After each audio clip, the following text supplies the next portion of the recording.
Hello, അസ്സലാമു അലൈക്കും. ഇന്ന് രാവിലത്തെ ഒരു വിശേഷമാണ്. ഇന്ന് ഞാൻ വീഡിയോ ഇടാൻ കുറച്ച് വൈകിപ്പോയി. കുടുംബശ്രീക്കൊക്കെ പോയി അങ്ങനെ എന്തെല്ലോ തിരക്കായി. അപ്പോൾ രാവിലത്തെ വീഡിയോ ആണ് ഉച്ചക്ക് ഇടുന്നത്. അപ്പോൾ രാവിലെ എണീച്ചത് ചായക്ക് വെള്ളം വെച്ചു.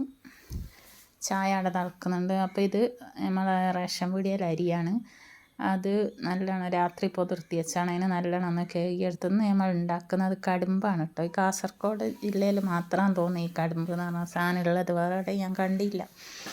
അപ്പോൾ അതിലേക്കുള്ള തേങ്ങ ചിരണ്ടി എടുക്കുകയാണ്. പിന്നെ കുറച്ച് ഇന്നലെ പൊളിഞ്ഞ തേങ്ങ ഒക്കെ ഉണ്ടായിരുന്നു, എല്ലാം കൂടി അതിലേക്കിട്ട് ഒന്ന് അരച്ചെടുക്കുകയാണ്. 2 പ്രാവശ്യമായിട്ട് അരച്ചെടുക്കുന്നുണ്ട്. അത് മിക്സിയിലായതുകൊണ്ട് നമുക്ക് കുറേ ഒന്നിച്ചിട്ട് അരക്കാൻ പറ്റില്ല. നല്ലോണം വെള്ളം ഒഴിച്ചല്ല അരക്കുന്നത്, കുറച്ച് വെള്ളം ഒഴിച്ചാണ് അരക്കുന്നത്. അപ്പോൾ അത് ആദ്യത്തെ ട്രിപ്പ് ഒന്ന് അരച്ചെടുത്ത് പിന്നെ ബാക്കിയുള്ള അരിയും കൂടി അതിലേക്കിട്ട് തേങ്ങയും ഉപ്പും ഇട്ടിട്ട് അരച്ചെടുക്കുകയാണ്. ചിലർ ഉള്ളി ചേർക്കും, എനിക്ക് ഉള്ളീൻ്റെ ചുവ ഇഷ്ടമല്ല, അതുകൊണ്ട് ഞാൻ ചേർക്കില്ല. അങ്ങനെ രണ്ടും ഒന്ന് അരച്ചെടുത്ത് എല്ലാം ഒരു പാത്രത്തിൽ ഒഴിച്ച് നല്ലോണം മിക്സാക്കിയെടുത്ത് മിക്സാക്കിയതിന് ശേഷം നമ്മൾ പാന് ചൂടാൻ വെച്ചിട്ടുണ്ട്. അപ്പോൾ അതിൽ വെച്ചിട്ട് നമുക്ക് അല്ലാത്ത ചട്ടിയിൽ വെച്ചിട്ട് നമുക്കിത് വാട്ടിയെടുക്കുക മീൻസ് കാസർഗോഡ് ഇതിനെ പറയുക പുതുക്കുക എന്നാണ്. അപ്പം ക്യാമറ വെച്ച് ശരിയായില്ല, അതിപ്പോൾ വീഡിയോ എഡിറ്റ് ആക്കുമ്പോഴാണ് ഞാൻ കണ്ടത്. അങ്ങനെ ആദ്യത്തെ ട്രിപ്പും പിന്നെ രണ്ടാമത്തെ ട്രിപ്പും എല്ലാം ഒന്ന് ഇങ്ങനെ പുതുക്കിയെടുത്തത് വെച്ചാൽ മാവ് നല്ലോണം ഒന്ന് കട്ടിയാക്കി എടുക്കുകയാണ്. അങ്ങനെ കട്ടിയാക്കി എടുത്തതിന് ശേഷം കുറച്ച് ചൂട് തണിഞ്ഞിട്ട് നല്ലോണം ഒന്ന് കുഴച്ച് നല്ല നമ്മളെ മറ്റേ നെയ്പ്പത്തലിൻ്റെ അങ്ങനത്തെ നല്ലോണം ഒന്ന് മിക്സാക്കി എടുക്കുക എല്ലാം കൂടി.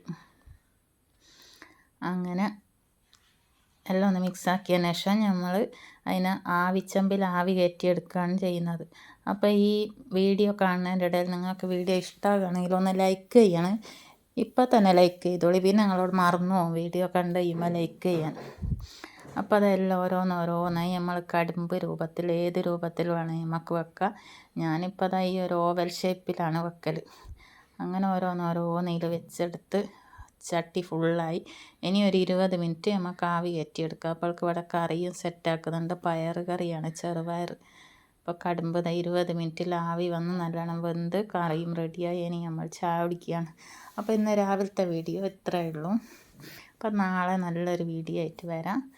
അപ്പം പറഞ്ഞ കാര്യം മറക്കണ്ട, വീഡിയോ എല്ലാവരും ലൈക്ക് ചെയ്യണം, സബ്സ്ക്രൈബ് ചെയ്യണം, പിന്നെ ഷെയർ ചെയ്യാൻ നിങ്ങളെ കുടുംബക്കാർക്കെല്ലാം ഒന്ന് ഷെയർ ചെയ്ത് കൊടുക്കണം. അപ്പോൾ ഓക്കെ, ബൈ. എല്ലാവർക്കും അസ്സലാമു അലൈക്കും.